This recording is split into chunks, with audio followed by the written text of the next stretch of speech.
My name is Deema Dajani. I work for a company called Scaled Agile. If you haven't heard of them, we're the creators of Agile framework called SAFe, Scaled Agile Framework. And I am here to talk to you about not necessarily SAFe as a framework, but about our own business and how by embracing business agility in everything we do, it actually helped us survive the pandemic. So I'm going to go into the specifics, and we'll see if some of you were in the prior talk from Sanjeev, how many of those dots start to connect, how those techniques that he mentioned were actually used in real life. And as a result, as a company, we're quite thriving right now, and I still have a job. So it's good news. Happy story. How are we feeling about going through this scenario-based or story type talk? What do you guys think? Good? Looking forward to it. Awesome. Feel free to interject. This will be informal. Yes. Okay, surviving our pandemic with business agility. So business agility has many definitions, but if you really distill it, it hovers around the notion of you as an organization, as a whole business, needs to be able to constantly sense and respond. So you're an adaptive organization through and through, not just your agile teams, not just your IT organization, but the whole organization. And when the time comes for you to pivot or change directions, you can easily. So it's having that environment.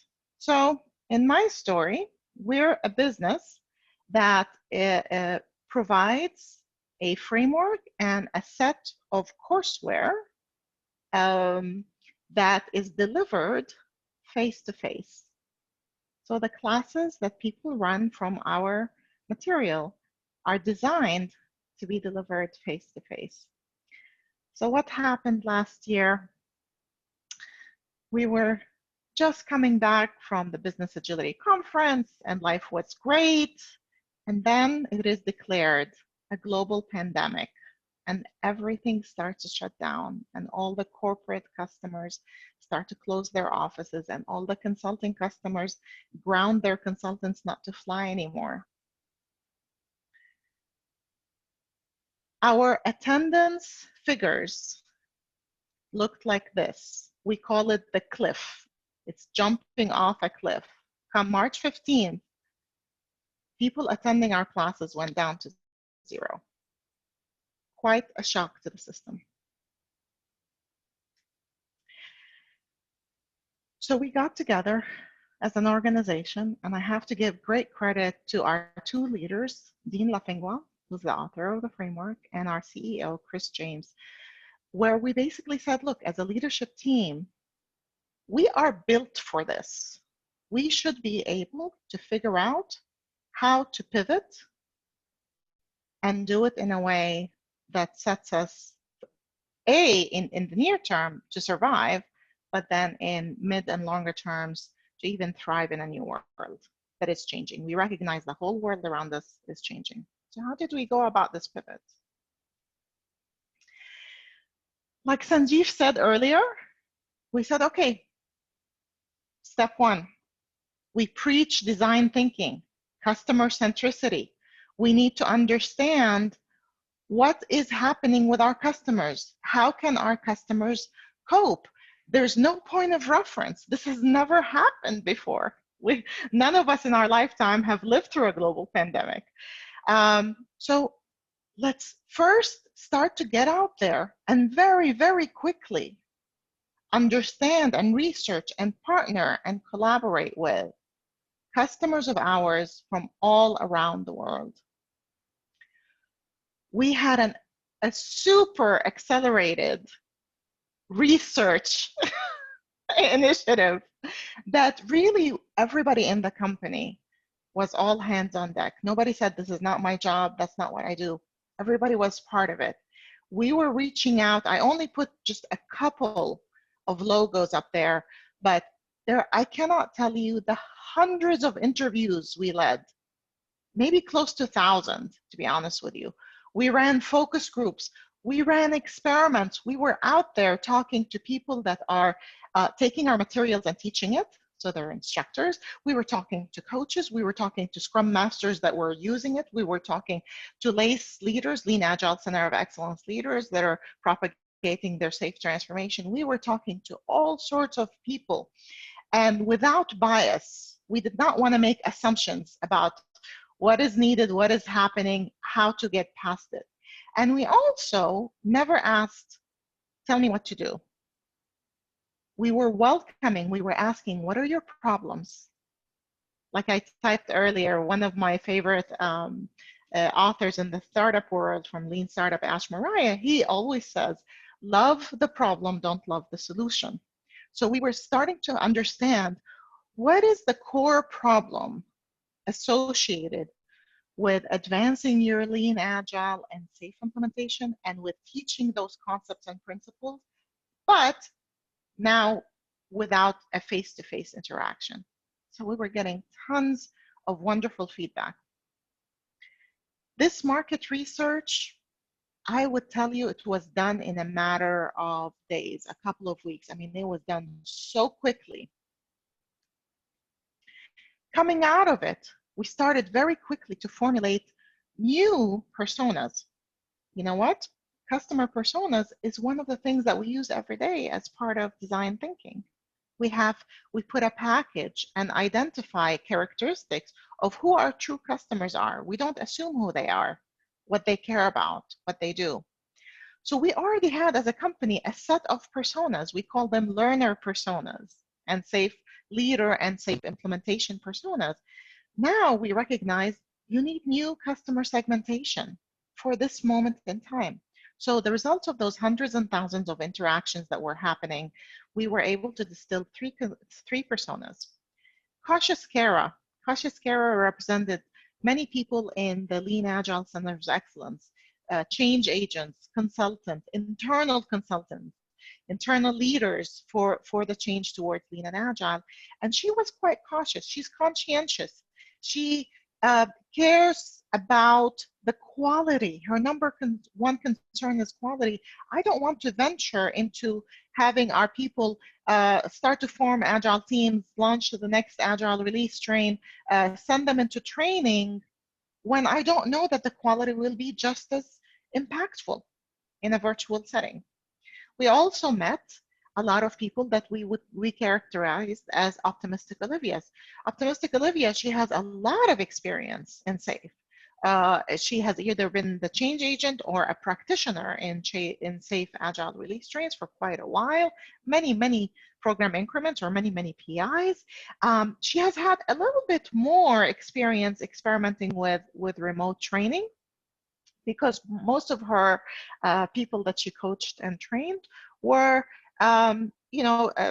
spread across different geographies. So you would have some people that are local in the room with you, and some people that are off-site that you had to bring in, but still not enough experience to do an all virtual learning experience. But her motivation was very high. The third one was an amazing persona that we were surprised to find. We're calling them leading Larrys.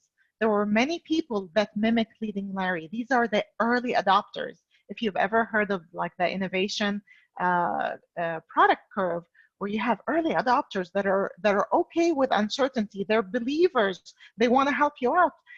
Those people, we actually partnered with them. Many of them were all around the world in your locations. We had many in India, in the UK, in North America, in Canada, in Europe, etc., that said, look, we don't work for Scaled Agile, we work for our own companies. However, we believe in this stuff and we're willing to run experiments with you. So guess what?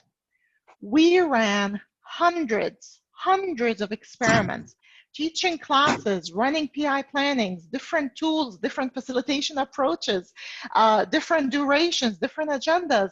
It's almost like A/B testing, except it was A through Z testing, all running at the same time. And we were learning, observing and learning from all of that and gathering it back in. Not only did we challenge our current understanding of who our customer is and through customer personas, but we also challenged our core business assumptions. As a business, from the day Scaled Agile was founded, our core assumption is learning needs to happen face-to-face, because we're Agilists, face-to-face interaction, and at the same time. So synchronous face-to-face learning. Guess what? That assumption needed to be shattered, and we needed to get beyond that core assumption, because at that moment in time, it was constraining us. It was constraining our thinking. I'm going to put another overlay. From a learning perspective, there's different learning modalities, way beyond an in-person class. When you start to vary synchronous and asynchronous, you start to venture into things like partial or distributed or classes, blended learning. That's something that we had never considered before, self-paced e-learning, and mixing all of those together for a much more meaningful experience. Now, when I keep emphasizing learning, because that is our product, right? So I'm describing to you characteristics of our product, and that drives our business strategy. So here's the first step. We started to revise our strategy as a business. One of the earliest things we came up with, and I cannot tell you, it came up, I kid you not, within a couple of weeks of the pandemic hitting. We called it virtual classroom. In the early days, it was very rudimentary, and a lot of the leading Larrys, the early adopters, paired with us and started to use it, test it, play with it, and give us very good feedback, harsh feedback, strong feedback. So we kept evolving it continuously. The best part is this particular concept, we first introduced it in an employee-led hackathon. Myself and a couple of my peers, we took advantage of the fact that we had our company hackathon, which happens once a quarter, and we said, okay, I need a graphics designer, I need a couple of front-end developers, I need a learning instructor, etc. We formed an informal, voluntary group, and we built a prototype. By the end of the hackathon, that prototype was approved, that feature was approved, made it to our program backlog, and as an agile release train, we started to further evolve it and build it out so we can make it to the market soon. Okay, great. Now that we're starting to consider new different types of products, we also adapted our product roadmap, the entire product roadmap. Business agility means you have to be flexible. So we said everything we had, let's set it aside. Let's set aside the assumptions. The research tells us we need to have a different type of product strategy. All of that got adapted. And we said our commitment level in our roadmap will be very short term because we are learning so fast. So we will only do things, and as we learn, we'll adapt the next stage of the roadmap. Highly dynamic. I love that in the prior session, DevOps and continuous delivery pipeline were mentioned. That's another thing we preach in our classes. We had to embrace it ourselves. So we formed better ways for us to formulate our teams so they are truly cross-functional, that take a product or a piece of value, one of these new things we're now developing, all the way from idea to in the hands of our customers within days. We needed a very fast escalator with a very fast delivery pipeline. We applied the concepts and the principles of DevOps. So here's a couple of examples. Things started to come out the door, good, valuable products that our customers can immediately use. They were so hungry. These things were coming out the door very, very fast. to the point where even what some of our colleagues in the sales organization said, we can't keep up with you guys. Well, we said, yes, of course, because the market needs it and needs it now. So we introduced a whole thing about podcasts, and we started to do remote podcasts and publish them. We started to publish advanced framework articles specifically about how do you shift your safe implementation towards a more fully distributed model. So how do you do agile release trains, launches, and PI plannings, all completely virtually. We introduced an entire segment of the website with guidance that addressed the needs not only of our close to headquarters North America customers, but around the world. Because guess what? Every region has different needs. Can we mute some of the lines? Thank you. We introduced very specific remote guidance on how to teach remotely with high degree of engagement. Also, remote guidance on how to run safe events, facilitate them remotely, completely virtually. That site spun up overnight, and we were populating it continuously with good stuff from the learnings. We had webinars. We ran these, initially they were a little bit painful, but people appreciated them, like 6-hour webinars. We called it enablement. Look, if you've never taught remotely and you want to have a better engaging experience from a tooling perspective and also from a facilitation perspective, come to these webinars. People were coming in the hundreds. We created this interim product. It's funny, we knew at the time it was going to be interim, but it filled the market need at that point in time until something more developed and evolved would be introduced, which is remote training aids. I actually started them. They were PowerPoint slides that templatized, that created templates for the activities that need to happen in class. If you've ever attended any safe class, you know that not 10 or 15 minutes go by before you have to break the classroom into groups, and each group has to physically work together on solving an activity or a solution, a learning activity. So we created the templates for those and we made it available. And guess what? We made it available to all the leading Larrys and all around the world. And we said, use whatever tooling works. We don't care. We're not constraining you. Just come back and tell us your learnings, what worked and what didn't. Can we please mute one of the lines?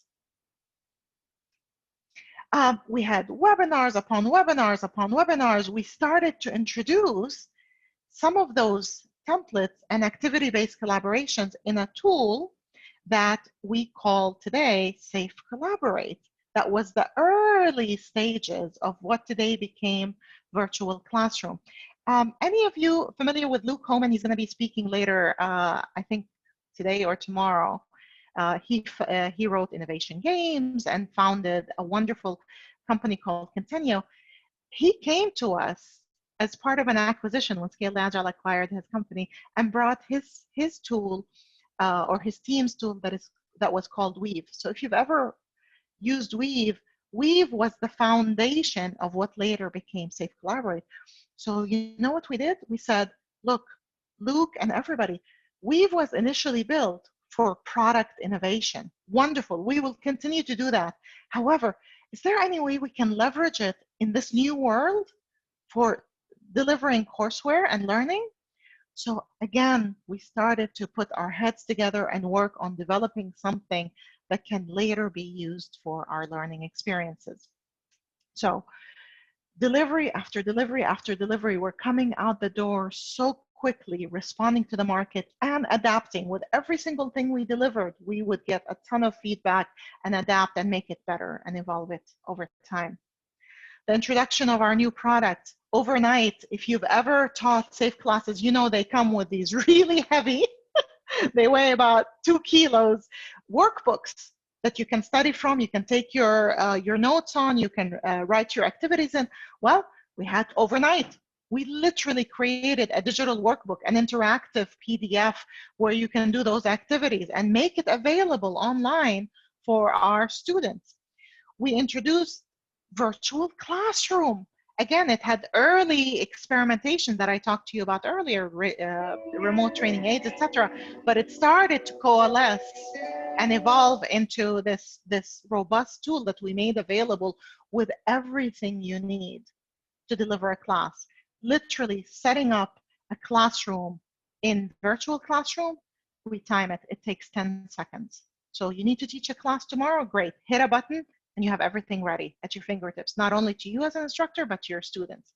We started to introduce fairly evolved self-paced e-learning that's needed in this type of environment. And we created recognition achievements or badges for people that go through our remote enablement. Very great remote enablement. Many of you may have contributed to it actually on this call. We distilled the facilitation and collaboration techniques from wonderful instructors like yourself from all around the world into that course. The outcomes? Well, we worried about quality. Remember, cautious Kara persona, she cared about quality. We proved that training moved to remote overnight. Instructor feedback scores were not worse. As a matter of fact, they were slightly better in remote. The NPS, Net Promoter Score for our courses, stayed the same. It was preserved. And exam results, pass-fail results, were preserved. Great. So we can do remote training without losing any quality. So remember this picture I started my presentation with? The cliff? Look what happened the 3 months later. We went back in only 3 months to the old levels. And I haven't put the chart for you here, but if you extended it another 3 months, by Q4 of 2020, our company had achieved its best quarter ever in its history. So not only did we survive the pandemic, we are thriving now because we were so adaptive and customer-centric. Conclusions, like every other business, our company that created SAFE was in crisis, like all of you. We decided to save SAFE, we have to apply SAFE. We practice what we preach. We put all of our principles, all of our mindset, all of our practices in place to build adaptive solutions. We mostly listened. We listened to you. We listened to each customer in their different personas and their different jobs. And we observed, and we were humble enough to say, yes, we don't know what to do. We're going to figure it out by observing you and getting your experience. And mostly we adapted.